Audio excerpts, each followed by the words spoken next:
Et en avant donc le lien ville-hôpital qui est notre sujet aujourd'hui. Alors, si jamais de temps en temps je regarde des écrans, c'est pas du tout par négligence, hein, c'est parce que je surveille ce qui va se dire aussi sur le webinaire. On entame cette matinée, vous l'avez vu sur mon programme, avec Parceo avec plusieurs intervenants et intervenantes. On va le faire un peu en deux parties. J'appelle Claire Bernier, qui est coordinatrice de la CPTS Val de Suippe. Leïla Dragota, qui est infirmière en pratique avancée au CHU de Reims. Julie Samois, coordinatrice de parcours complexe pour le TAC 51. Hilde Bier, qui est directrice des services numériques au CHU de Reims. Et puis nous avons en visio, en direct, le docteur Lucas Croisier, Céline Lucas Croisier, qui est praticien hospitalier en endocrinologie, diabétologie, nutrition au CHU de Reims et qui normalement doit être en direct. On va lui faire un petit bonjour déjà pour commencer, déjà pour nous assurer que tout marche bien et pour l'intégrer à notre discussion dès le départ. Et puis on la retrouvera tout à l'heure pour son témoignage. Docteur Lucas Croisier, est-ce que vous êtes avec nous? Bonjour, merci de participer à cette matinée, on vous reçoit parfaitement et on reviendra sur votre expérience d'ici quelques minutes. On va commencer par des exemples extrêmement concrets. Claire Bernier, Leïla Dragota. Alors Leïla Dragota, vous travaillez d'ailleurs avec le docteur Lucas Croisier, hein, vous êtes dans le cercle de soins.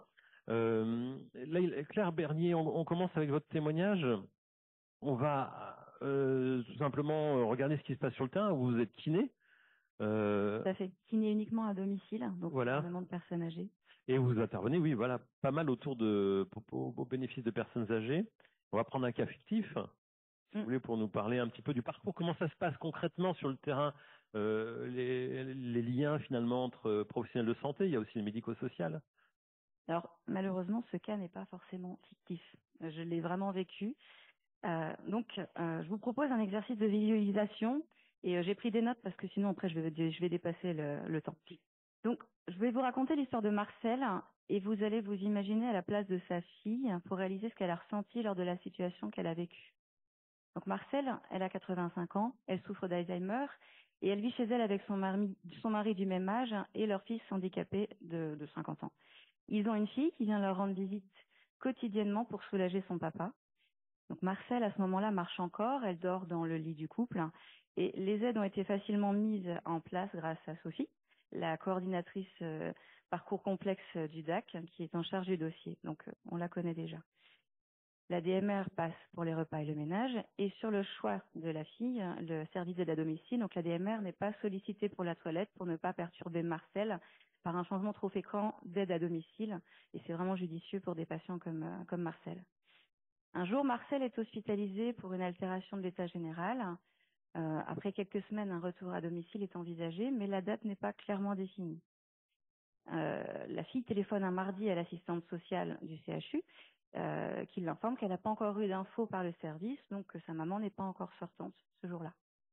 Et pourtant, 1 heure plus tard, des ambulanciers déposent Marcel chez elle, incapable de tenir debout, dans son fauteuil de salon. Puis les ambulanciers repartent. Il n'y a aucun matériel prévu pour le maintien à domicile. Donc la fille appelle le médecin qui lui rédige en urgence une ordonnance pour un lit médicalisé, un lève-malade, et ensuite elle va appeler Alpha Santé Service, donc le prestataire, pour leur demander la livraison du matériel pour sa maman, et le matériel va être livré l'après-midi. Donc bravo les prestataires. Le matériel arrive, mais personne dans la maison ne sait servir du lève-malade. Et le technicien, qui normalement n'a pas légalement le droit de toucher le patient, va quand même aider la fille à installer sa maman dans le filet pour le lève-malade et à la déposer dans son lit. Donc la fille doit également appeler, elle va également appeler la DMR pour savoir si un passage pour la toilette est possible, mais il n'y a pas de disponibilité à la DMR. Donc elle va contacter le DAC, donc toujours Sophie qui est une collègue de Julie, pour demander de l'aide. Et elle a également besoin de rééducation, Marcel. Donc, elle va m'appeler, la fille, pour la rééducation en urgence. Elle a une prescription basique. Moi, j'ai aucun compte rendu de la part du service pour me guider dans ma rééducation. Et à ce moment-là, je vais lui trouver une place en urgence, parce que justement, le principe du maintien à domicile et de travail, je priorise certains patients. Et je vais la voir 2 jours plus tard. Donc ensuite, pour la toilette, Sophie, elle a pu échanger avec un autre service d'aide à domicile L'AMSAP qui peut passer en urgence, mais ne peut pas passer le week-end. Et personne ne peut lui assurer que la prise en charge de sa maman pourra durer après les 10 jours de dispo. Elle est en liste d'attente pour le SIAD, donc un service aussi de soins à domicile, qui n'est pas dispo avant plusieurs semaines. Et le cabinet d'infirmier de son foyer ne fait pas la toilette. Donc moi, le jeudi, je passe à domicile pour la rééducation et je vois bien que madame ne peut pas se mettre debout toute seule. Et moi-même, j'ai besoin de matériel pour l'aider à se lever. Le matériel n'a pas été prescrit par le CHU, malheureusement. Le week-end arrive et Marcel est plus mal en point qu'on imaginait et incapable de se bouger seule et hyper raide. Elle est tellement mal, elle vomit, elle a également des désordres intestinaux, donc c'est pas forcément terrible. Et c'est sa fille qui va se faire aider de ses enfants pour sa toilette. Donc finalement, la semaine suivante, en milieu de semaine, l'AMSAP annonce qu'elle s'est organisée pour maintenir son passage après les 10 jours, donc c'est déjà un bon soulagement. Et Marcel, elle n'est pas en forme, elle mange pas, elle ne boit pas, elle fait des fausses routes, elle se laisse descendre doucement, elle retournera à l'hôpital et décédera quelques semaines plus tard. Donc là, en fait, en bilan, vous imaginez bien la charge mentale pour la fille qui a dû tout gérer. L'assistante sociale intervient. Il y a le service du CHU où est Marcel. Il y a le DAC également. Il y a le médecin traitant. Il y a les infirmières à domicile. Il y a la kiné. Il y a la DMR. Il y a l'AMSAP. Il y a les ambulanciers. Il y a les prestataires de services à domicile, de soins à domicile. Donc ça fait 10 membres à inclure dans le parcours de Marcel et aucun échange entre eux, ou très très difficilement. Donc un stress de logistique pour la fille et voilà, du stress aussi pour nous parce qu'on a envie que nos patients aillent bien et cette impression d'inachevé. Donc ça, c'est vraiment un retexte à travailler tous ensemble. Donc justement, je vais vous raconter la même histoire avec Parceo quand tout le monde est connecté dessus. Donc avec l'appui aussi de la coordination de la CPTS qui a appris à connaître les professionnels de santé du secteur. Donc le service du GHU accède à Parceo et se connecte au dossier de Marcel. Il peut alors échanger avec le médecin traitant, les infirmières, les autres membres du cercle de soins sur l'état de Marcel et puis ensuite sur sa sortie à venir. L'assistante sociale va se mettre en relation avec le DAC pour connaître la situation de Marcel à domicile et les besoins probables à son retour. Et pour prévoir le retour à domicile, les conditions sont partagées à tous les intervenants en même temps. Donc les kinés ajoutés au cercle de soins pour la rééducation. La ADMR prévient donc de son impossibilité de prendre en charge la toilette à cause du manque de personnel. Le DAC donc va demander à l'AMSAP ses dispos et on cherche une solution pour le week-end. Et en fait, moi je me suis renseignée, certains infirmiers du territoire peuvent faire la toilette si besoin. Donc là, à ce niveau-là, j'ai déjà la solution. Les aides à domicile et la kiné indiquent leurs besoins de matériel pour la prise en charge. Les ambulanciers sont prévenus du besoin de transport sanitaire et préviennent la famille de leur passage pour que l'accueil de Marcel se passe au mieux. Donc là, en fait, on a vraiment la différence entre les deux et la baisse de charge mentale pour tout le monde. Et la fille, elle ne gère pas la logistique. Donc la preuve par A plus B. Utilisons Parceo. Merci Claire Bernier. Laïla Dragota, donc je vous ai présenté, vous êtes aussi infirmière libérale, hein, et on a besoin de cette information. C'est-à-dire que la question qu'on se pose souvent, c'est est-ce qu'on a bien fait son travail, mais pour la plupart des professionnels, on fait très bien son travail. Par contre, c'est l'information qui est absolument centrale. Comment on arrive à partager l'information? C'est le problème en fait de cette transmission qui n'est pas forcément faite entre les professionnels de santé du territoire, professionnels libéraux, et aussi ce lien ville-hôpital au niveau transmission qui n'est pas forcément faite au moment voulu. Donc Vous avez décidé de contribuer, de commencer à faire une liste un petit peu de ce qui était important de mettre dans Parceo pour pouvoir justement aller vers cette étape d'utilisation de Parceo. oui, c'est ça. Moi, en tant que IPA ou infirmière libérale, puisque je travaille aussi à l'hôpital en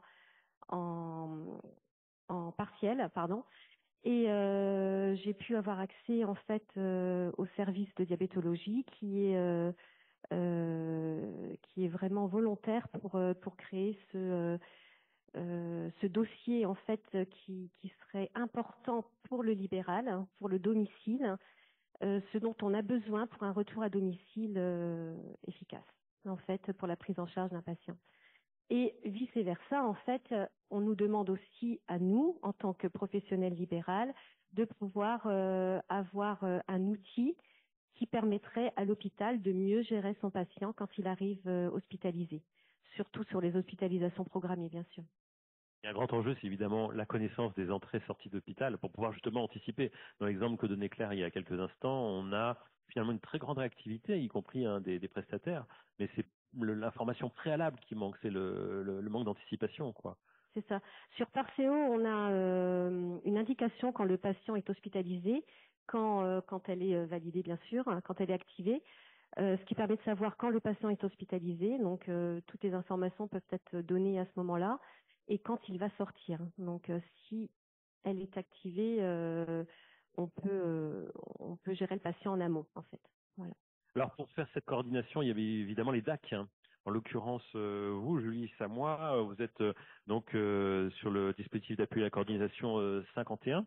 Et c'est le DAC qui a pour mission de coordonner le parcours de soins, de fluidifier le parcours, et puis alors à la fois pour les dimensions de prise en charge santé, mais aussi pour tout ce qui est médico-social autour.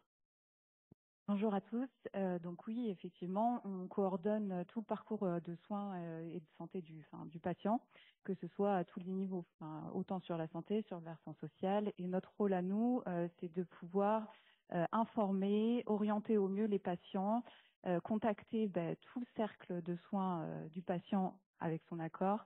Donc que ce soit les infirmiers, les médecins, les kinés, mais également les services sociaux, l'assistante sociale de secteur, un clic, voilà. Tout ça autour du patient pour qu'on puisse trouver des solutions à ces difficultés. Alors justement, d'après vous aujourd'hui, quelle est la plus grande urgence? Quels sont les premiers pas à faire? Il y en a déjà eu de fait, hein, mais quels sont les prochains pas, on peut plutôt dire, à faire pour ce lien ville-hôpital, pour raffermir ce lien et rendre les choses plus simples? Donc déjà, ce qui est à mettre en valeur, c'est que, comme le disait Laïla, maintenant on est informé aussi sur les hospitalisations, ce qui nous permet quand même, nous, en tant qu'ordinateurs, de faire à la fois de la prévention, pour dire sur l'hôpital, attention, j'ai vu que mon patient était hospitalisé, de pouvoir contacter le service et de pouvoir anticiper, donner des informations, parce que la communication, ça fluidifie les parcours et ça permet aussi d'anticiper les sorties pour prévenir aussi tout le monde. Ce qui est amélioré, je pense que c'est l'accès via la messagerie sécurisée et le compagnon aussi par CO pour tous les professionnels en direct, qu'on puisse justement créer cette messagerie et qu'on puisse échanger tous ensemble. Moi, j'ai déjà des cas où, des patients c'est le cas, pardon, où en fait on peut échanger avec les équipes mobiles du CHU et c'est super intéressant. Quand il y a le médecin dans la boucle, quand vous avez le clic, les infirmiers, on est au courant de tout au même moment. Et ça, je pense que c'est un gain de temps pour nous aussi coordinateurs, plutôt que de se dire, alors, je dois appeler l'infirmière, mais alors l'infirmière, du coup, elle est peut-être pas disponible tout de suite, donc je rappelle après. Et la kiné, peut-être également, donc je lui laisse un message. Et puis, le médecin s'applique. Et puis, la collègue du clic, c'est peut-être un autre biais. Là, on a un seul outil et ça a un gain de temps énorme. Ça a l'air de rien, mais c'est vrai que le fait de pouvoir distribuer ou disposer d'informations au bon moment, quand on en a besoin en tant que professionnel, de ne pas aller, ne serait-ce qu'écouter sa messagerie, d'ailleurs ça peut être des fois un peu pénible, d'aller directement sur la plateforme qui va bien, ça c'est quand même un gain énorme en termes d'organisation. Hilde Bier, donc au niveau du CHU de Reims, donc vous êtes directrice des services numériques. Qu'est-ce qui se fait en ce moment? Et on peut quand même aussi souligner que c'est un peu le choc des structures. C'est-à-dire que vous êtes hôpital avec énormément de salariés, toute une organisation propre à l'hôpital. Et en face, vous avez des structures quelquefois d'assez petite taille, des médecins généralistes, etc. Est-ce qu'on peut raccorder tout ça? Et quelle est la vision aujourd'hui que vous nourrissez par rapport à ça? Il faut et on On peut doit. le faire, ça c'est sûr. On n'a pas le choix. Aujourd'hui, je pense que pour répondre à la crise, c'est vraiment un des leviers. Alors, je dis pas que c'est le seul, hein, bien sûr, mais c'est un des leviers. Nous, on a réécrit l'année dernière le schéma directeur. Le deuxième, il y a 4 axes stratégiques. Le deuxième, c'est redonner du temps aux soignants. Et le troisième, c'est fluidifier les parcours patients et entre autres avec la ville, faire ce lien avec la ville. Donc là, pour moi, Parceo répond à ces 2 axes stratégiques. Comme on l'a répété plusieurs fois et je suis très contente de l'entendre parce que ça a été un gros boulot de mettre ce lien et d'informer. C'est vrai que c'était suite à des événements avec les libéraux où on me disait mais mon patient est hospitalisé, je suis même pas au courant, ou il est décédé, je suis pas au courant. Je comprenais, c'était une grosse frustration. Donc on a vraiment bien travaillé avec Pulsi, on a réussi à mettre ce lien et je vois que ça sert tous les jours. Et d'ailleurs, qu'est-ce qui se passe concrètement? C'est-à-dire qu'il y a des alertes, il y a des notifications, c'est ça ou... Exactement. En fait, maintenant, les flux sont très normés. C'est grâce à ça aussi qu'on a pu aller relativement vite, hein. On pense toujours que le numérique, c'est très rapide à mettre en place, mais voilà, on a passé quand même une bonne année de boulot avec Pulsi à le mettre en place. Et oui, à chaque fois, en fait, à chaque fois qu'il y a un mouvement, on appelle ça des mouvements à l'hôpital, voilà, une entrée, même un passage des urgences vers l'endocrino par exemple ou un autre service, ça envoie un message tout simplement à Parséo pour indiquer ce transfert du patient. Pierre Bernier? En fait, pour ceux qui utilisent déjà Parséo, qui utilisent uniquement la messagerie sécurisée, il faut savoir que ce flux arrive à partir du moment où on a créé un dossier de coordination sur Parséo et où on est membre du cercle de soins. Donc ça, c'est vrai que c'est une étape supplémentaire, mais il y a vraiment ce besoin de créer le dossier. Beaucoup, j'en entends. On soit dans le cercle un peu de... Voilà, tout à fait. Il faut vraiment être identifié dans le cercle de soins. Donc ça, le DAC le fait puisque elle va, lorsque le DAC est saisi du besoin, le DAC va créer le dossier patient. Après, l'objectif, c'est effectivement que ça soit créé également à l'hôpital pour que nous, on ait juste à se rajouter au cercle de soins. Alors justement, Gilles Debier, qu'est-ce qui bloque, qu'est-ce qui est compliqué quand on fait ce travail-là à l'hôpital? Un petit retour d'expérience de votre part pour les personnes que ça va intéresser. Qu'est-ce qui est compliqué quand on est au CHU de Reims, c'est qu'on doit justement implémenter un système numérique comme ça où on va pouvoir notifier les entrées-sorties d'hôpital. Qu'est-ce qui coince? En tout cas, qu'est-ce qui a coincé ou qui était compliqué chez vous? Pour étendre à tous les patients, vous demandez? Vous m'avez dit que c'était un an de travail, donc je m'intéressais à ce qui avait constitué cette année de travail. Pourquoi il faut... Alors, il faut, même si les flux sont de plus en plus normés, il faut se mettre d'accord sur la case A chez Pulsi et la case A chez nous. Donc ça, voilà, il y a un travail pour être sûr. On ne peut pas prendre de risque d'une mauvaise identification patient. Et oui, le gros travail, il est sur l'identito-vigilance. Être certain d'adresser le bon mouvement au bon patient. Tant bien parce qu'on va en parler tout à l'heure de ça. Voilà. Ça c'est vrai que c'est un point important parce qu'il faut qu'on rentre dans le cercle mais correctement. Il ne faut pas que ça passe, faut pas qu'on arrive de travers dans le système quoi. C'est numérique. Donc. Et là, le gros boulot qui reste, c'est plutôt juridique pour étendre à tous les patients. On est en train de travailler parce qu'on a un devoir d'informer le patient si si on échange des informations sur lui. Sure. On a un devoir de l'informer, donc on est en train de voir comment informer tous ces patients pour lesquels on transférerait des informations. Docteur Céline Lucas-Croisier, donc vous êtes avec nous en direct. Vous avez entendu ces quelques témoignages. Déjà peut-être avant d'aller sur les questions de messagerie, une remarque ou un constat de votre part ou peut-être une réaction à ce que vous avez juste entendu avant. Mais écoutez, je ne fais qu'approuver tout ce que j'ai pu entendre. Effectivement, ça nous laisse un champ de partage d'informations qui est quand même très large aujourd'hui avec cet outil. Et donc, effectivement, l'objectif pour moi, c'était de pouvoir témoigner de l'utilisation de la messagerie sécurisée de Parséo. Peut-être à travers deux exemples relativement récents que j'ai pu expérimenter. Le premier était avec le docteur Ali Murto, qui est médecin généraliste à Reims, qui m'a sollicité au sujet d'un patient que j'avais déjà vu en consultation, un patient qui a un diabète de type 2, et pour lequel elle se posait des questions d'adaptation de traitement avec l'évolution de l'insuffisance rénale. Et donc, le premier contact a été pris par mailing classique et on a rapidement basculé la conversation sur Parséo, ce qui nous a permis d'adapter en direct le traitement selon la situation de façon également très sécurisée. Et là, en vous en parlant, je me pose juste la question de la limite entre cet avis très ponctuel et une possible téléexpertise. Voilà. Ouais, c'est directement passer à l'étape suivante, quoi. Tout à fait, en sachant que là, ça a pris quelques minutes de part et d'autre. Donc, est-ce que ça justifie une telle expertise? En fait, c'est une telle expertise, mais qui est extrêmement rapide.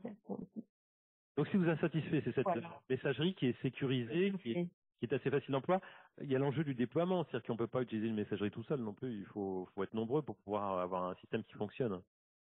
Là, en l'occurrence, sur la messagerie, effectivement, il faut que le professionnel ait déjà son compte, ce qui est quand même assez simple, et le déploiement se généralise de façon assez rapide pour cette messagerie. Ici, on voit qu'on va avoir besoin de comptes équipes, c'est-à-dire d'avoir toutes les personnes d'une même équipe qui sont connectées, d'avoir On peut créer des comptes équipes sur la messagerie? C'est l'objectif, effectivement, puisque ce que mentionnait tout de suite Leïla, c'est qu'il va y avoir un travail qui est déjà initié entre la CPTS Val de Suippes et le service de diabétologie pour échanger en amont, au cours et en aval de l'hospitalisation. Et dans ce cas, nous, au sein du service, c'est pas une seule infirmière ou un seul soignant qui est responsable, puisque c'est l'équipe. Et donc, à terme, on va avoir besoin de créer un référent équipe et une équipe sur le plan informatique pour pouvoir répondre à tour de rôle pour la prise en charge de ce patient. Avez-vous quelques questions ici dans la salle ou à distance? On a donc un micro à disposition qui est juste ici. Et à distance, n'hésitez pas à formuler vos questions sur le fil de discussion. Moi, j'ai tout ça qui est relayé ici. Donc voilà, c'est le temps des questions. Est-ce que quelqu'un voulait intervenir sur ces aspects pour pouvoir poser des questions ou éventuellement faire des propositions ou formuler quelques remarques sur ce qui vient de se dire et sur cet enjeu primordial qui est de fluidifier les liens ville-hôpital? On l'a vu à travers Parceo, mais vous avez peut-être d'autres considérations à partager. Est-ce que quelqu'un lève la main? Je ne vois pas trop de... Si, monsieur, parce qu'on est un peu à contre-jour, nous, forcément, avec les éclairages. Merci de vous présenter, s'il vous plaît. Bonjour, Damien Crouzet. Je suis vice-président d'une ESP dans le Bas-Rhin, près de Strasbourg. On avait eu une présentation de Parceo il y a 1 an et demi à peu près, pour essayer de la mettre en place dans le cadre de notre ESP. Et on a été très vite, on a tous adoré accrocher à la messagerie, mais très vite limité par les outils qui nous permettent de coordonner. On a eu une deuxième phase de travail sur le parcours du patient DT2. On souhaiterait en fait améliorer sa prise en charge et on aimerait présenter un parcours de soins si on pouvait l'intégrer dans la plateforme pour faciliter les échanges de transmission de données, voilà. Donc ça, on est venu avec ce projet, le travail, un pré-projet. Ça, c'était la première question, savoir si on peut transmettre ce genre d'informations. Et la deuxième, c'est un problème de... Pardon, je suis un peu ému. C'est normal, vous êtes... Il y a une grosse assemblée. Hein. Bah voilà, c'est normal. J'ai pas l'habitude. C'est de pouvoir savoir si je suis libéral, infirmier libéral. Je travaille dans un cabinet où on travaille à 6. On a des remplaçants qui sont de temps en temps temporaires, qui viennent, qui vont. Et par rapport à la donnée de sécurité qu'on va évoquer plus tard, on se posait la question de savoir si on pouvait avoir une adresse mail qui permette de transférer l'information à l'ensemble des professionnels d'un cabinet et pas d'avoir 36 000 pions qui reçoivent tous l'information, parce que moi, quand je suis en congé, j'aimerais aussi de temps en temps être en congé pour accrocher mon Parceo et pas avoir à transmettre à des remplaçants qui sont occasionnels, alors qu'on pourrait avoir une adresse unique de contact pour l'ensemble du cabinet et justement favoriser ce transfert d'informations. Qui peut répondre à ces questions? Jonathan Lotz, directeur de Pulsi, où on peut vous transmettre un micro sur scène. Venez sur scène, hein, comme ça on vous verra aussi, ou là, voilà. Très bien. Alors, 2 questions finalement en une, hein, sur cette question qui est très pratico-pratique. On a évidemment des rotations au sein des équipes, on a des congés, et puis il y a là aussi le type d'informations qu'on peut diffuser. Merci en tout cas pour les questions et votre prise de parole. Il y a plusieurs éléments de réponse. La première, est-ce que Adelin et Emmanuel sont présents? Est-ce que vous... Voilà. Donc vous avez Adelin Fischmann, chargé d'affaires de Pulsi sur le département 67, qui est à votre disposition pour actualiser votre projet et reprendre avec vous la façon dont on peut vous proposer d'embarquer dans Parceo avec toute l'ESP. Sur la question du parcours spécifique, je vais être assez transparent. On a une liste de parcours attendus qui doit tourner autour de 30 ou 35 parcours à configurer avec des demandes qu'on essaye, et c'est, je pense, notre responsabilité collective de rationaliser. Parce que si on vous propose au final 35 parcours, 40 parcours, 50, vous-même, vous allez avoir du mal à vous en sortir sur quel parcours sert à quoi. Donc, On a aujourd'hui un parcours générique qui, à mon avis, est déjà bien adapté, mais à votre disposition pour en discuter, pour déjà faire de la coordination entre professionnels de santé libéraux autour du dossier patient. S'il y a des manquants sur ce parcours de coordination, on a un club utilisateur constitué qui finalement liste toutes les attendues, toutes les évolutions attendues, et on est engagé auprès de vous, et notre éditeur s'y engage contractuellement, à 3 montées de version de l'outil Parséo par an. Voilà. Donc, une par trimestre, sauf l'été. Et on tient à peu près ce rythme-là, ce qui fait qu'on enrichit l'outil au fil de l'eau. Très rapidement pour la suite, parce que le temps est extrêmement compté, Jonathan Lotz. À la fois, on vous pose des questions complexes et on vous demande d'y répondre brièvement. Je sais, il y a une petite contradiction, mais très brièvement pour la suite. Alors, très brièvement, en complément de ce qui a été évoqué sur la table ronde, peut-être 2 précisions. Hilde de Binet a été très attentive à pas nous mettre trop en lumière chez Pulsi sur les notifications de mouvement et les travaux en cours. Nous avons des travaux en cours avec notre éditeur, on l'espère d'ici fin d'année, qui vont permettre d'automatiser la création du dossier patient et la connaissance que l'hôpital va fournir du cercle de soins. Donc là, on est sur un blocage fonctionnel qui n'est pas encore au point. L'éditeur y travaille et on fait le maximum pour... Justement, on a une question sur la création du dossier patient via le webinaire. La question est, qui crée le dossier de coordination si le patient n'est pas suivi par le DAC? Je ne sais pas si Claire Beignet voulait réagir, ou quelqu'un de l'équipe, ou directement Jonathan Lotz. Tout le monde est en capacité de créer le dossier patient. Aujourd'hui, il n'y a pas de règles attendues ou définies. Voilà, ça peut être le médecin traitant, ça peut être le spécialiste qui le juge pertinent, ça peut être le service hospitalier. Le bémol, c'est que l'opération est manuelle. Donc, il faut faire l'exercice de saisie. Ça peut être le DAC, qui le fait beaucoup. Voilà, l'exercice est manuel. Il faut saisir le nom, le prénom, les traits d'identité pour être sûr de ne pas se tromper de patient et d'aller, maintenant que c'est compatible, interroger le service INS pour avoir l'identité nationale de santé sur le sujet. Merci à toutes et à tous pour ces témoignages. On est sur des témoignages effectivement assez contraints, puisqu'on a des ateliers qui nous attendent en fin de matinée. Merci pour vous applaudir. Merci d'avoir accepté de nous retracer ces expériences.